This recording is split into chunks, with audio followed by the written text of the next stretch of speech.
entre le moment où tu émets un désir, un vœu et le moment de sa réalisation, il y a systématiquement du temps qui s'écoule entre les deux. Ça fait partie des multiples lois de l'univers. Il y en a tellement. Et la vitesse à laquelle tu vas accéder à la partie physique de ton désir va dépendre de l'alignement émotionnel, que dire de l'alignement sensationnel par rapport aux actions que tu vas prendre. Donc là, on est à Nantes. Je suis à l'aéroport de Nantes, je viens juste d'arriver, j'ai un mariage à shooter demain. Et alors que j'étais à l'extérieur et que j'attendais qu'on vienne me chercher, je me suis rendu compte qu'il y a quelques années, je me disais avec conviction, et je disais à ma copine de l'époque, que le moment viendra où je prendrai sans cesse des avions pour aller shooter des mariages. Et quelques années plus tard, nous sommes en 2024, et ça s'est produit plusieurs fois. J'ai fait près de 10 pays, 2 continents, et ce n'est pas sur le point de s'arrêter. Mais si ça m'a pris tout ce temps-là, s'il a fallu attendre certaines années pour que tout ça commence à se concrétiser, bah c'est clairement parce que j'ai mis du temps à comprendre qu'il fallait que je sois aligné à la personne que je suis en base zéro. Tu vois, la plupart du temps, quand on a son aventure entrepreneuriale ou même son aventure de vie, ce qui va se passer, c'est qu'on va constamment prendre des décisions en essayant de faire exactement comme ce que X a dit, comme ce que Y a dit. Alors il y en a pour qui ça marche et je suis très content pour eux. Mais pour ceux qui sont comme moi, pour ceux qui vont prendre des décisions et qui très constamment sentent qu'il y a un truc qui se passe à l'intérieur de leur corps, et pendant qu'ils sont en train de prendre ces décisions, que ce soit signer un contrat, que ce soit voyager, que ce soit accepter une relation, que ce soit accepter un contrat, à l'instant même où tu le fais, il y a quelque chose à l'intérieur de ton corps qui te dit que tu ne dois pas le faire. Est-ce que ça t'arrive aussi? Parce que moi, le nombre de fois que ça m'est arrivé et que je ne me suis pas écouté, c'est justement ça qui a freiné en fait mon avancée sur le plan entrepreneurial, mais également sur le plan de ma vie personnelle. Et aujourd'hui, je réalise que je peux pratiquement te dire à la virgule près quelles sont les expériences qui vont procurer chez moi des sensations extraordinaires, quels sont les mariages que si j'accepte ces contrats-là vont justement participer à mon expansion, et à contrario, quels sont ceux dès les premiers instants, dès les premiers moments, je pourrais te dire, ah là, je pense que je ferais mieux de donner à une autre personne parce que là, je ne suis pas du tout aligné. Euh, je te parle d'alignement comme ça, comme un truc que j'ai sorti de mon chapeau ou plutôt de mes locks, mais en fait, c'est le résultat de mois et de mois et de mois d'introspection, de lecture, de vidéos YouTube. Et je réalise en fait que je ne suis pas le premier à tomber dans la soupe, qu'il y a plein de personnes qui ont fait cette réalisation avant moi et et que c'est vraiment eye-opening. Donc c'est vraiment quelque chose qui te... Tu vois, en fait, c'est comme si là, tu découvres un nouveau ciel et que dans ce ciel, justement, tu vois qu'il y a des chameaux qui dansent. Tu vois, c'est exactement ça. Man. Tu sais, le nombre de fois maintenant que quand je dois prendre une décision, là, par exemple, j'ai quelqu'un qui m'a abordé dans un appel Zoom pour me dire qu'il pouvait m'aider à mettre quelque chose en place dans la sphère de l'entrepreneuriat. Et au début, j'étais très enthousiaste. Je me suis dit, OK, c'est la chose à faire.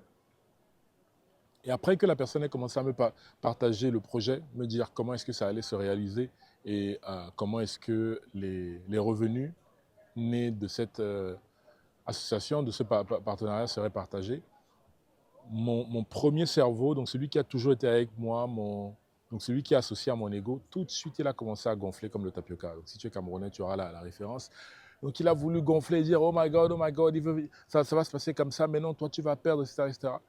Et heureusement, maintenant, avec tous ces livres que j'ai lus, j'ai été capable de déceler, en fait, dès le départ, ce, ce changement-là. J'ai été capable de déceler directement, ah, attention, là si tu ne fais pas attention, tu risques de prendre une décision non alignée. D'accord? Et cette décision non alignée aurait été celle de refuser cette association, ce partenariat, sur base de la réaction que j'ai eue. Donc, j'ai été en mesure d'identifier, attention, là, les réflexions que tu commences à avoir ne sont pas celles qui vont te ramener vers l'expansion. Alors, l'expansion, c'est le terme que j'ai découvert dans ce livre « Demandez, vous recevrez ». Et il veut dire tellement de choses. En fait, ce qu'on te dit, c'est que lorsque tu t'apprêtes à prendre une action, à démarrer quelque chose, à signer un contrat, que sais-je, à l'intérieur de toi, tu as toujours ton système de guidage émotionnel qui se met en route. C'est systématique. En fait, ici, c'est pas pour te demander est-ce que tu l'as, est-ce que tu l'as pas, est-ce que tu y crois ou tu crois pas, non. C'est déjà installé en toi. Donc, quand tu arrives sur Terre, il est déjà là. Et ce système de guidage, en fait, ce sont tes émotions qui te parlent. Imagine, par exemple, que tu marches dans la rue. Imagine que tu marches dans la rue et tu es tout joyeux, tu viens de parler à ta mère qui t'annonce une très bonne nouvelle, tu es aux anges, et puis tout de suite, tu vois en face de toi une personne que tu n'as pas vue depuis 4 ans, et la dernière fois que tu avais vu cette personne, elle t'avait volé 5 000 euros. Qu'est-ce qui va se passer? Donc comme j'ai dit, tu étais dans un état de joie, et là maintenant, boum, tu tombes sur cette personne. Tout de suite, tu vas voir qu'à l'intérieur de toi, c'est comme s'il y a des portes qui vont se fermer. Ces portes-là vont venir pour bloquer tout le bonheur que tu ressentais et faire face à autre chose. Et tu vois ça, c'est ton système de guidage qui commence à être, qui te renseigne en fait sur ton état actuel. Et là où toi, tu dois être plus fort, mais je sais que ce n'est pas facile parce que je l'ai vécu pas plus tard qu'avant-hier, là où toi, tu dois être plus fort, c'est d'arriver à tout faire pour garder ces portes ouvertes. Tout faire pour garder ces portes ouvertes. Parce que ça, c'est l'ego qui revient. Ça, c'est laisser le passé te dire qui tu es. Ça, c'est ne pas te mettre dans la voie de l'expansion.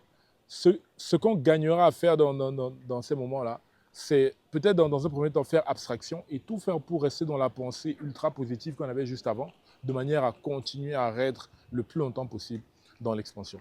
Donc ça, c'est quelque chose que j'essaye d'appliquer maintenant. Et crois-moi que lorsque tu commences à être plus aware, plus conscient de ton système de guidage, man, ça peut être une partie de plaisir, comme des fois ça peut être ennuyeux, parce que tu es vraiment conscient de ce qui se passe dans toi, même si tu n'arrives pas à choper la pensée.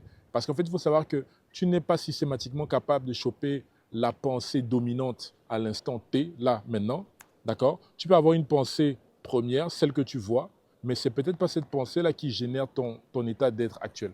Et donc l'idée, c'est de savoir que peu importe la pensée première que tu as, c'est la pensée dominante en fait qui est au volant de ton système de guidage émotionnel. Donc là, c'est vraiment quelque chose... je fais maintenant hyper attention à ça. J'espère et je suis convaincu que ça va m'emmener à de très bonnes choses. Et je réalise déjà que chaque fois que je délaisse ce système, chaque fois que je me comporte comme s'il n'existe pas, bah, je me retrouve nez à nez avec des situations et je me dis, j'aurais pu éviter ça. Tu vois un peu?